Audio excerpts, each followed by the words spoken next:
Hey you guys, after a long break, another landscape art journal page, mixed media of course. Welcome to my channel, it's Asia Marquet here, Lemon Creation.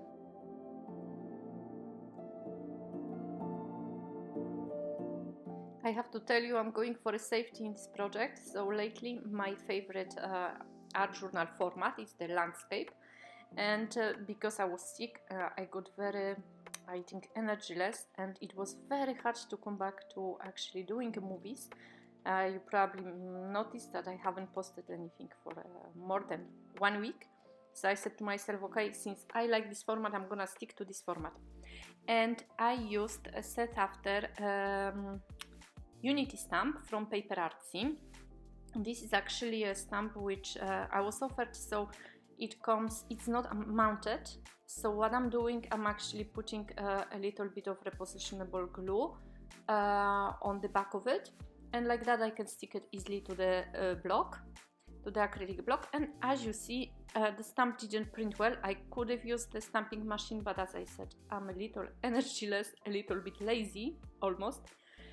So I just took a brush with the bristles, which are quite hard, and added like that my Archival ink in the places when the stamp didn't stamp properly. And since it's a, you know, it's a grungy stamp, I don't need to do it properly. And this is the second stamp from PaperArtsy. For this one, I'm not actually using acrylic block because I wanted to not be stamped, you know, perfectly in all its forms. Just, you know, I stamped here and there a little bit of dots. And for a full list of products, please refer to the description box below. And this is Hot Pick stamp. I recently discovered Hot Pick stamps. They are I actually never seen them in the on the PaperArtsy web page. But when I become the designer, I just had really profound look into their webpage, their shop, checking every single stamp one by one, and I absolutely fall in love with Hot Picks. And these ones are already mounted stamps, so it's easier to work with them if you want to put them on acrylic block because they are sticky. But once again, this is a stamp with numbers I used here, and I was actually using it without acrylic block. And this is my new stencil, peculiar kind of rainbow. I should have given a better name so I am not getting, you know, tongue twisted when I'm saying it.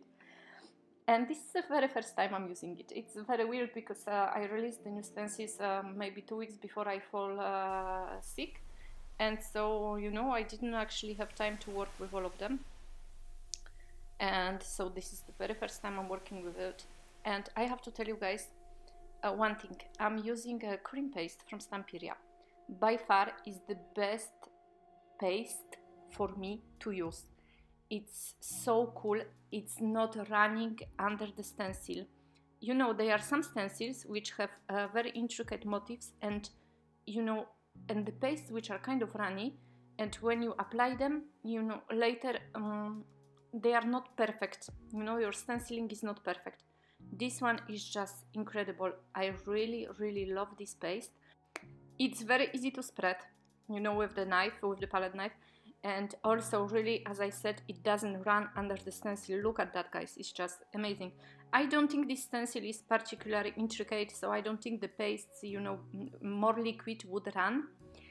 But still, I haven't checked with other paste, this particular stencil, but still with this one, I am always sure the effect is gonna be there. So by far, this is my very favorite paste. And now I'm gonna be using Delphinium Turquoise spray from Lindy and Infusion Black Knight, just to, you know, mix things a little bit. And for that, I'm gonna kind of make them stay where this rainbow is, where this stencil is. So one side of the paper I try to cover with the colors, and the other I'm gonna leave a little bit whitish, you know, being true always to my negative space. So I sprayed a little bit of Delphinium Turquoise, but I was not happy because I was thinking, you know, it's gonna spray too much on the right hand side. And so I took a brush and I added in kind of in between the stenciling, but I didn't really pay too much attention because now I'm using my mini mister. And for those of you who are wondering why you should buy mini mister, if you can actually have a sprays at home, a mini mister has this thing to it that it's actually so small that if you spray with it, the spray stays very small and it stays kind of in the place where you want it. While if you use other spray bottles, and don't get me wrong, I use other spray bottles, you know, when I have a spray for hair and it's finished, I wash it and I use it as a spray bottle, I fill it up with water. But I've noticed that the spray is much different, and it actually, from a bigger bottle, it goes all over the place. So you know, you would finish probably if you use a big bottle here you would finish with the blue all over the place, all over the page. So that's why, you know, I'm using mini mister. And now I added a little bit of Black Knight infusion. So it's basically like a magical, if you want to compare to something, or I guess like a brusho. I think I've never used the other powders. I don't have even one at home, but it has a kind of walnut pigment into it, which in the case of black you don't see that much. And so it basically works the same. I sprayed I sprinkle it and then I spray it with water, and because it was too dark, I decided to actually dab it a little bit with a tissue. I use tissue a lot, so you know, when I am adding colors, I'm dabbing quite often to, you know, remove the excess of color and get it more, you know, under control. And after drying, I found out that, in my opinion, the stenciling actually got a little bit lost in all of the, in all of this journaling process. Well, it's still visible, but that's the thing also with modeling pastes and cream pastes in general. They actually take the color of, you know, of which you add to the page. They don't stay usually white. So what I decided to do, I used my Izink embossing pad.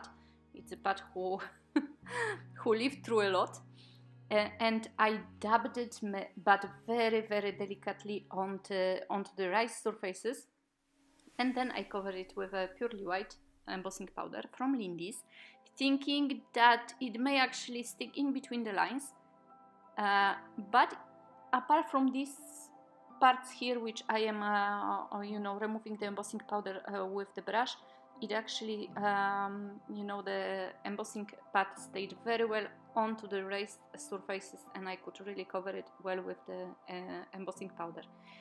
And so you're gonna see how much it changes when you give a little bit of, you know, either white or black colors, depending on what you want to achieve. But in this case, I wanted, once again, I've seen there is white space on the right hand side and there was almost no white on the left hand side. So for me, it's always like that. There has to be a coherence between the sides of the page, since I'm leaving usually the, you know, negative space.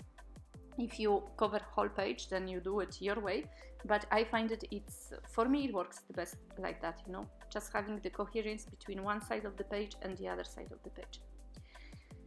And with the inside, I would say that maybe I should have added a little bit more blue on the top, you know, just at the end of this rainbow, but it's just small thing, you know, it's not really, it doesn't really matter. And then I'm using again my Archival ink. You could have used also Distress Oxide or just Distress, but you know, I have it out, so I'm using it, and I'm sure it's not gonna later, you know, run with water. And firstly, I added a little bit with the dabber, I think, sponge. And now I am actually adding the color to the edges. If you add with a sponge, you're gonna get kind of blurry effect. If you just cover the edges on top of that, you're gonna get this starking black. And here I'm showing you, I cut into pieces tattoo. It's like a temporary body tattoo. It's been a while I haven't worked with it, but I remember a few years back, maybe not even a few years back, it was really a kind of obsession of mine. I was using quite often temporary body tattoos on my art journal pages. Very easy thing. They are super cheap. I think I paid like 50 cents for it. And you know, you just basically apply it like you would apply to your skin. So you cut it to the proper size, then you remove the film, and then you add with the brush. One piece of advice: add it always after you add the paint, because the film, you know, there is always a little bit of film around the image. So if you add it before adding the paint, then you know around the image you're gonna have a white space. And if you add to the when you applied already paints, and the paints are not waterproof, just be careful, use rather a brush to wet it, so like that the paints won't run all over the place. And then, you know, with this one, with this particular part, I had a little bit of problem. I was too impatient, so it didn't stick to the paper the way I would like. But since I'm doing grunge, I always have this excuse, which is super cool, that it doesn't matter, you know. It's supposed to be a grungy page, so even if something doesn't work, and believe me, it's always something always doesn't work like I would like to, but you know, you can cover it, you can just fix it, or you can have an excuse about anyway, it's a grungy effect. So I don't know if you've seen, they shine a little bit. I don't use too much things which shine, but from time to time I'm thinking, well, I should. And then again, I really wanted to remind you the fact that you can work with temporary body tattoos, and they are really great, and something really unusual to work on art journal pages. So I was trying something. I was not sure if it's gonna work, but these ones are the new dies I got from PaperArtsy Studio. You know, I'm buying their products, I think, since 1 year more or less, and I absolutely love them. They are very good quality. The only problem I have to bring them from States or from Australia, and I always pay big taxes, like, you know, at the customs. So I don't order them too much, but they are really nice. And this is the one die cut I bought, like I think last week, I got it, or 2 weeks ago, I'm not sure. First time I'm using it, and it kind of worked very well with the peculiar kind of rainbow. You know, it's shaped like a rainbow. Well, it's a circle, but I cut it. And I'm using a Nuvo Deluxe adhesive.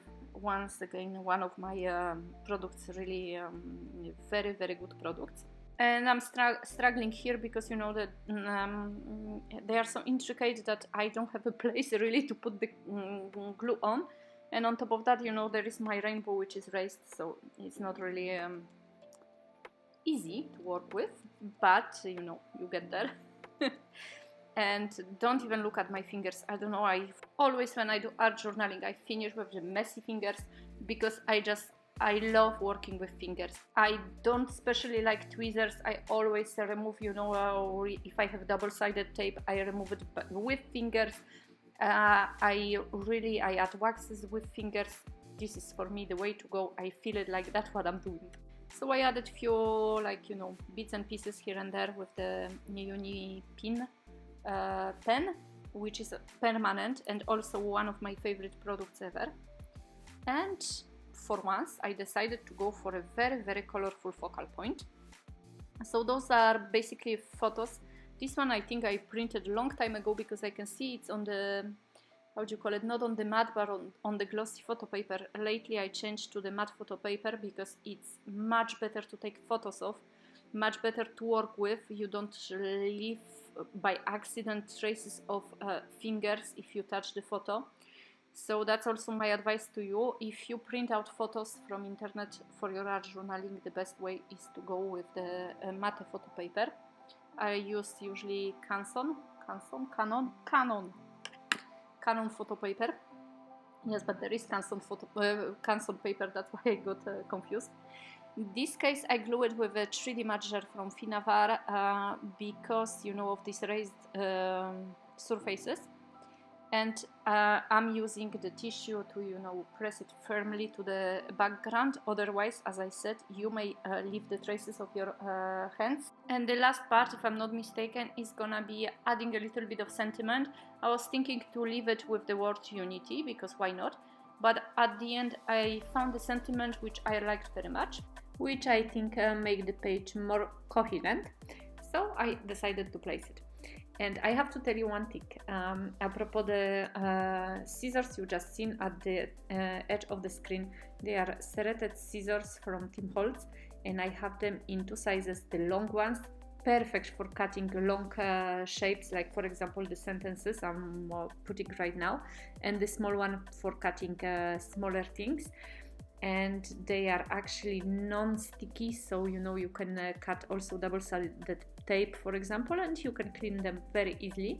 And I'm saying that to you so you don't invest in things which are not good, that you have, you know, I'm giving you just advice.